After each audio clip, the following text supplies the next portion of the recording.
লালমনিরহাটের হাতীবান্ধা উপজেলার ভেলাগুড়ি ইউনিয়নে যুবদল নেতা মাসুদ রানা ঝন্টুর আয়োজনে আরাফাত রহমান কোকো স্মৃতি ফুটবল টুর্নামেন্ট অনুষ্ঠিত হয়েছে।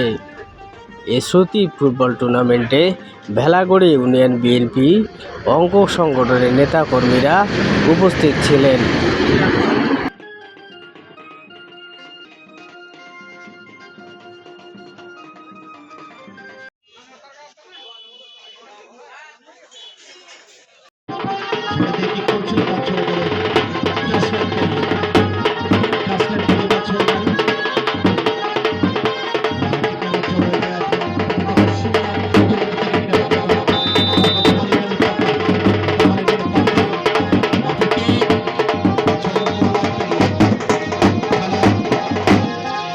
ম্যাচের মোমেন্টাম বলছে গতবারই খেলে তারা বলা যায় অনেকটাই সেই খেলে তারা জিয়ে রেখেছে ম্যাচ 2-1 গোলে ব্যবধানে।